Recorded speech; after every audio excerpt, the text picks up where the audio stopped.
नमस्कार, मैं चितरंजन कुमार और आप देख रहे हैं सीत योग न्यूज। देखिए, महिला सशक्तिकरण की बात जब की जाती है तो इसका उदाहरण अब महिलाएं होने लगी हैं। जीता जागता उदाहरण हमारे औरंगाबाद की एक बहू ईसू हैं, जो अभी नॉर्वे में कार्यरत हैं, इंजीनियर हैं और काफ़ी अच्छे पैकेज पर हैं।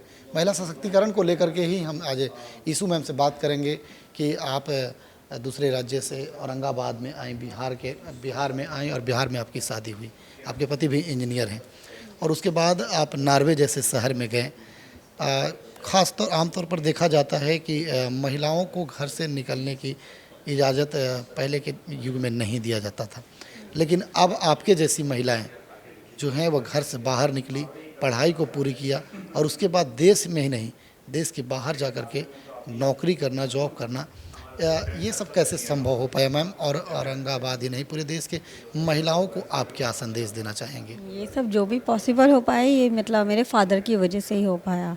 उन्होंने हमेशा से सपोर्ट किया कि नहीं, ये शादी वगैरह तब करेंगे। मतलब वो हमेशा जैसे मुझे ऐसा गुड़िया मतलब बोलते थे कि हाँ, जब आप अपने पैरों पे खड़े हो जाओगे, जब ये बोलेगी कि हाँ हमें शादी करना है, तभी कीजिएगा। तो मतलब बचपन में जब मैं जैसे 10th या 12th में थी तो मेरी मौसी की तरफ से जैसे रिश्ते विश्ते आए, बट मेरे फादर ने हमेशा सपोर्ट किया कि नहीं, उससे पूछ लो, अगर वो करना चाहती है तो हमें कोई दिक्कत नहीं है। क्योंकि पहले ज़माने में आपको भी पता है कि लड़कियां ने 10वीं 12वीं पढ़ ली, बहुत पढ़ लिया, अब जाके तो चौला चौका ही करना है और करना ही क्या है, उसके बाद शादी कर लो, क्या करना है, क्योंकि नौकरी तो करने दी जाती ही नहीं थी। बट मेरे फादर की सोच बिल्कुल अलग थी कि उन्होंने कहा कि नहीं, अपने पैरों पे लड़कियों को खड़ा होना बहुत ज़रूरी है। क्योंकि अगर कल दिन कोई नहीं जानता क्या होने वाला है, हो सकता है कुछ भी हो जाए, कि ससुराल की तरफ से कुछ हो जाए या डाइवोर्स हो जाए या कुछ भी, बट एटलीस्ट अगर लड़की इंडिपेंडेंट है, अपने पैरों पे खड़ी है, तो उसे किसी का मोहताज नहीं होना पड़ेगा। माँ बाप कब तक ज़िंदा हैं? 10 साल 15 साल, उनका वर्डिंग ही यही था कि हम लोग कब तक ज़िंदा हैं, 10 साल 15 साल, उसके बाद क्या होगा। तो इसीलिए अपना इंडिपेंडेंट होना आपके लिए बहुत ज़रूरी है। उनका हमेशा यही सपोर्ट था कि हाँ, तुम्हें ये चीज़ करना ही है। या फिर मैंने ग्रेजुएशन किया, फिर मैंने मास्टर्स किया, उसके बाद फिर फर्स्ट जॉब जो था वो मेरा चंडीगढ़ में था। फिर चंडीगढ़ में जॉब, फर्स्ट जॉब जो था वो अपने पिता के घर में ही कर लिया, फिर शादी के बाद? अपने फादर के घर पे। शादी से पहले मेरा ऑलरेडी 7 इयर्स का एक्सपीरियंस था जॉब का? हाँ जी, 7 इयर्स का एक्सपीरियंस है एज अ सॉफ्टवेयर इंजीनियर। उसके बाद जब मुझे लगा कि ठीक है, अब 7 इयर्स का मतलब मेरा जॉब हो गया है, मैं इंडिपेंडेंट हूँ और ख़ुद का मैंने अपना बैंक बैलेंस बना लिया है कि अब मैं खुद से सब कुछ कर सकती हूँ। क्योंकि मुझे अपने पेरेंट्स के ऊपर शादी का बोझ नहीं डालना था, मुझे अपने खुद के अमाउंट से मुझे शादी करनी थी। जब मुझे लगा कि हाँ, सब चीज़ अब ठीक है, फिर फादर ने पूछा कि हाँ आप कर सकते हैं। मैंने कहा हाँ, अब कर सकते हैं, अब ठीक है, अब मैं एक पोजीशन पर पहुंच गई हूँ, अब मैं कर सकती हूँ शादी। तो फिर हम लोगों ने, उसमें भी रिस्ट्रिक्शन नहीं था कि तुमको अरेंज मैरिज ही करना है, तुमको लव मैरिज नहीं करना, उन्होंने तुमको जो करना है तुम करो, बस भाग के मत करना। वो हमको बता देना। तो फिर वही हम लोग, मैं मनोज जी से फिर मिली, हम लोग ऑनलाइन मिले, हम लोगों ने ऑनलाइन मिले। थोड़ा आपने जब हिचका नहीं, अपने कहने में नहीं हिचका रही, तो हम चलते हैं उस पर। पहली मुलाकात आपको कैसे हुई? हम लोगों ने फ़ोन पर ही मतलब पहले डिस्कस किया और फिर हम लोग जब हम लोगों ने बात की तब मैं दिल्ली में जॉब करती थी। तो फिर हम लोग दिल्ली में ही मिले थे पेरेंट्स के साथ। इवन इनके इतने अच्छे मतलब मैं कैसे संस्कार थे या जो भी थे, इन्होंने, मैंने पूछा कि कहाँ मिलना है, तो उन्होंने बोला मंदिर में मिलते हैं पहले। तो वही दिल्ली में जो अक्षरधाम मंदिर है, तो वहीं पर पहले, सबसे पहले हम लोग वहीं पर मिले थे। तो हम लोग बातचीत किए, फिर वही मेरा भी पहला क्वेश्चन हुआ था, दहेज वहेज चाहिए? तो बोले कि नहीं चाहिए। मैंने कहा नहीं चाहिए तो बता दो, क्योंकि मैं और मेरा पूरा था कि मुझे जिसने बोल दिया दहेज, उसकी मेरे पहले ही ना हो जाएगी, मुझे उसे करना ही नहीं है। ये दुनिया, दहेज वाले को ना कर देते आप? मैंने बहुत ऐसे करते करते कम से कम 10-15 रिश्ते मैंने खुद ही ना किए हुए हैं ऑलरेडी। क्या क्या आपने बताया?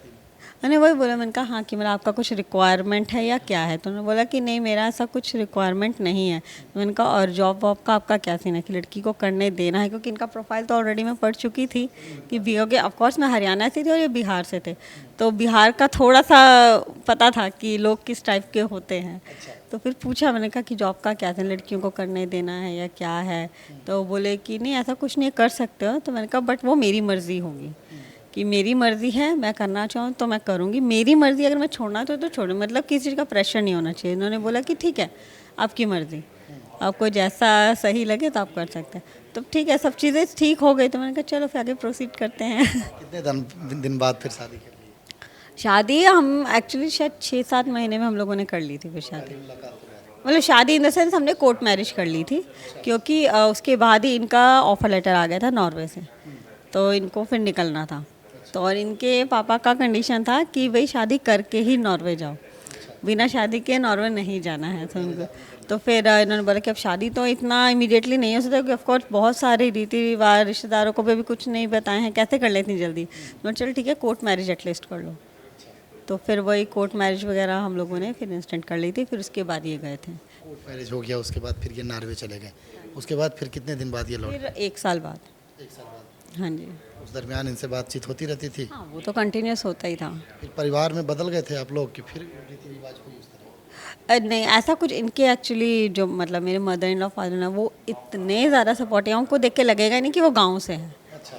उन्होंने कभी कोई रिस्ट्रिक्शन ही नहीं लगाया कि हाँ नहीं अब गांव में हो तो तुमको साड़ी ही पहन के रखना है, तुमको यही करना है, तो कभी कुछ भी नहीं।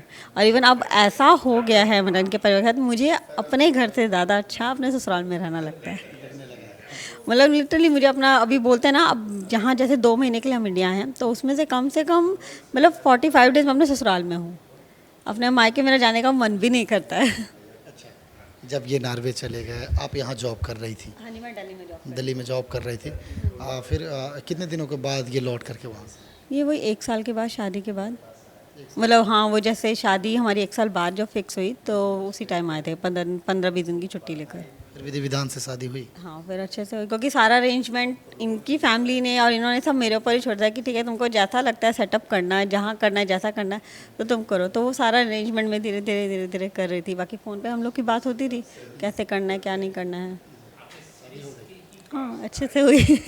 उसके बाद कैसा बीत रहा है? उसके बाद फिर एक्चुअली कोर्ट मैरिज हो गई थी पहले, तो सर्टिफिकेट तो था ही, तो मेरा वीज़ा भी ऑलरेडी लग चुका था। तो फिर शादी हुई और मैं डायरेक्ट फिर नॉर्वे ही हम लोग चले गए। ससुराल सिर्फ शायद 2 दिन के लिए मैं रुकी होंगी और फिर नॉर्वे चले गए थे। वहाँ आप एज ए मतलब एक औरत बन के रह रही हैं या फिर जॉब कर रही हैं? मैं वहाँ पे वर्किंग हूँ। हाँ जी। वहाँ कौन सा जॉब कर रही हैं? वहाँ पे भी मैं as a senior software engineer हूँ। हाँ जी। हाँ जी। क्या कहेंगे खास करके औरंगाबाद के और बिहार के उन लड़कियों को या फिर उनके परिजनों को जो अपने बच्चे को, अपने लड़कियों को या फिर महिलाओं को घर से बाहर नहीं निकलने देते हैं, रिस्ट्रिक्शन डाल देते हैं? कहीं ना कहीं कोई कारण रहा होगा वैसे परिजनों को कि उस तरह के रिस्ट्रिक्शन लगाया जाता है? कारण बस वही है कि जो पुराने मतलब रीति रिवाज चलते आ रहे हैं कि लड़कियों को घर के अंदर रहना चाहिए, कि दहलीज को पार नहीं करना चाहिए, ये हो जाएगा वो हो जाएगा। जब पार करने दोगे थोड़ा सा, लड़की को इंडिपेंडेंट होने तो दो, वरना लड़की क्या। देखिए, अब मैं अगर पढ़ी लिखी थी, इतना आगे बढ़ी, तभी शायद कहीं ना कहीं इज्जत भी है। अगर वही मैं घर पर रहती तो फिर मुझे नहीं लगता कि इतनी ज़्यादा रिस्पेक्ट शायद मुझे मिल पाती जितनी मुझे अभी मिली है। हर चीज़ मैं जानती हूँ, कोई भी ऐसी चीज़ नहीं। अब हम दोनों, आप पढ़ी लिखी हूँ तो वो भी मुझसे बहुत सारी चीज़ें शेयर करते हैं।